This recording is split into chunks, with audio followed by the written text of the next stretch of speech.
Esta es la última presentación correspondiente a la unidad 3, en la cual vamos a revisar el análisis crítico de estudios de diagnósticos. ¿Ya? Los objetivos de esta presentación son que al finalizar habremos conversado sobre el proceso de razonamiento probabilístico y revisado cómo evaluar la validez interna de un estudio de diagnóstico. Para esto, el cronograma vamos a ver la introducción, vamos a ver cómo se evalúa la validez de estudio diagnóstico y vamos a terminar con las conclusiones.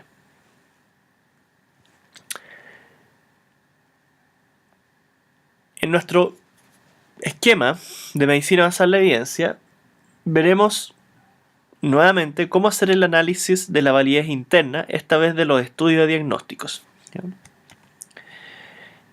Y para poder entender de qué es lo que vamos a hablar y para que ustedes puedan entender posteriormente cómo poder interpretar las medidas relacionadas con este tipo de estudios, que veremos la próxima semana, es necesario que respondamos esta pregunta. ¿Qué se hace cuando se plantea un diagnóstico? El planteamiento de diagnóstico tiene un sinfín de teorías que explican cómo se origina, siendo hoy en día la más aceptada la del razonamiento clínico.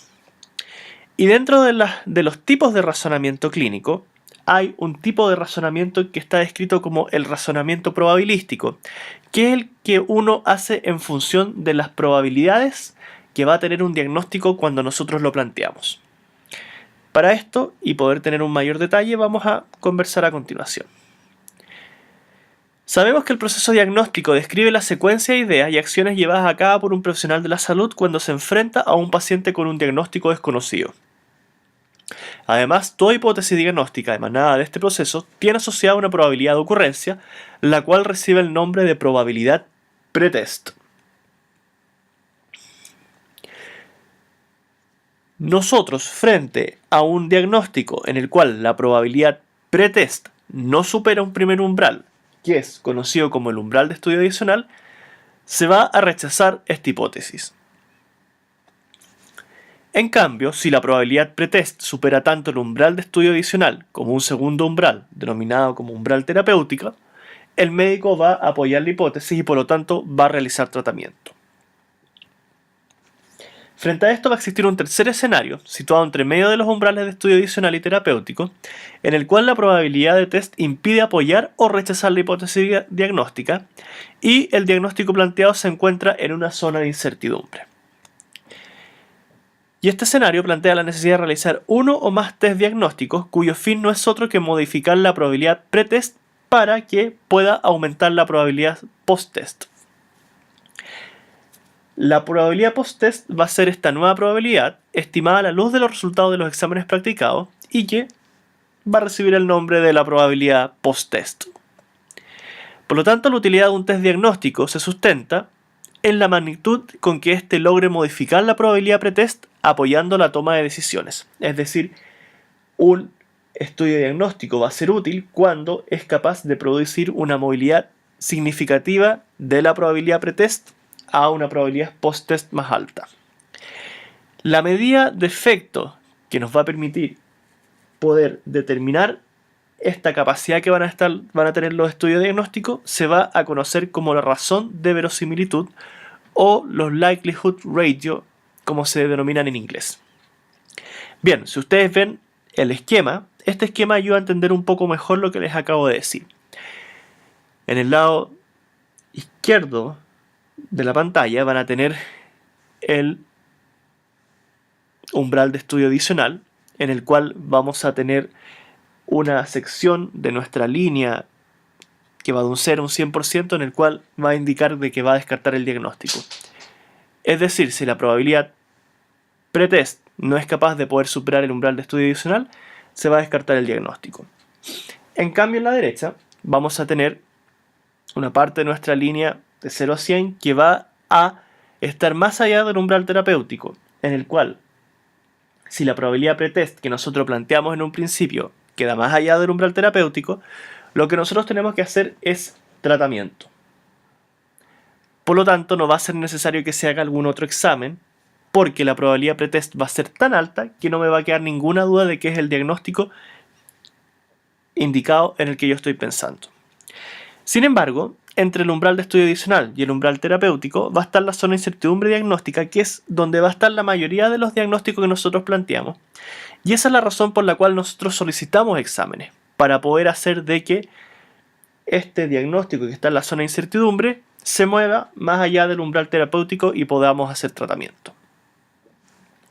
Bien, habiendo entendido eso y habiendo revisado eso, es necesario que ustedes se acuerden de estos conceptos, porque la próxima semana, cuando analicemos cómo interpretar los resultados de los estudios diagnósticos, vamos a volver a mencionar estos conceptos porque va a ayudar a entender el likelihood ratio que ya les mencioné.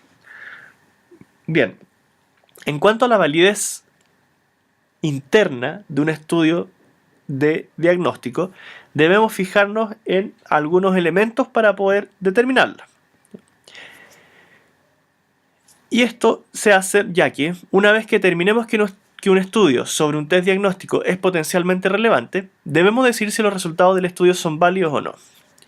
Y esta validez se va a referir a que la metodología utilizada en el estudio nos dé la suficiente confianza de que se evitaron los sesgos propios de estos diseños. ¿Y por qué tenemos que fijarnos en esto? Porque inicialmente los estudios que evalúan las propiedades de un test diagnóstico se realizan con un diseño conocido como de corte transversal, en que todos los pacientes son sometidos al test y al gold standard, como es el caso del artículo seleccionado. Y para poder determinar si es que estos artículos son de una calidad adecuada o no, tenemos que responder las siguientes preguntas. 1. ¿Se incluyó un espectro apropiado de pacientes similares a los cuales se aplicará el test en la práctica clínica? 2. ¿Hubo comparación ciega con un estándar de oro, gold standard, independiente y adecuado? 3. ¿Se realizó el gold standard independientemente del resultado del test? Bien, veamos la primera pregunta. Cuando nosotros conversamos de espectro de paciente, vamos a tener la siguiente situación. Si el test es aplicado a pacientes muy enfermos y en pacientes sanos, los resultados no serán reales ni aplicables, ya que, como ustedes podrán imaginarse, si nosotros aplicamos un test en pacientes que están sintomáticos y que están enfermos, obviamente el test me va a salir positivo.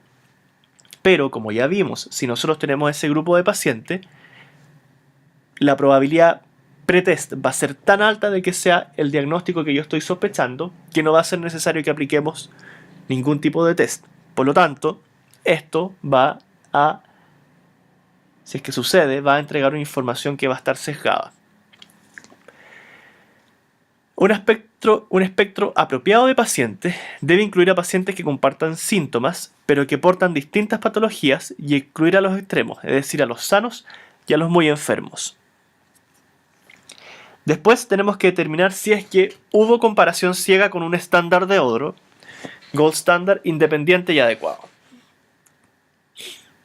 Para esto, la comparación ciega con gold standard, lo primero que tenemos que determinar es si el gold standard utilizado es el más adecuado para certificar el diagnóstico o condición. Además de ser adecuado, el gold standard debe ser independiente del test. Y los resultados del test y del gold standard deben ser evaluados en forma ciega entre sí.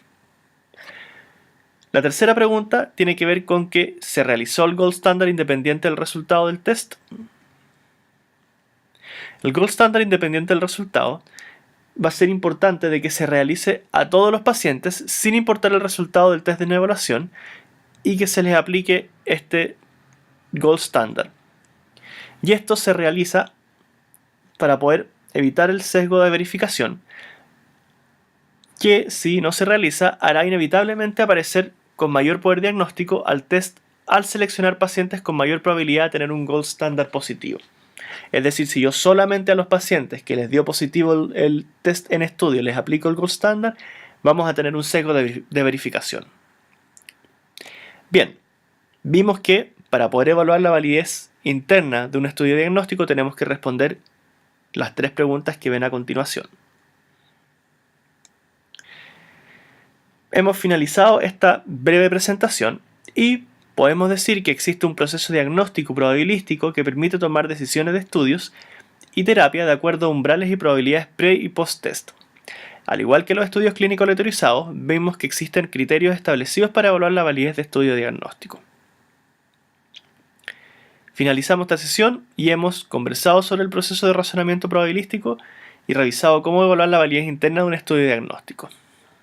Nuevamente, cualquier duda o comentario, escríbanme y recuerden que tienen que leer los artículos, ya que de manera intencionada y expresa estas presentaciones de esta unidad son mucho más acotadas, ya que es necesario de que puedan leer a su ritmo y reflexionar sobre estos temas para poder entenderlos bien, ¿ya? Recuerden que tienen que enviar la tarea hasta el día domingo.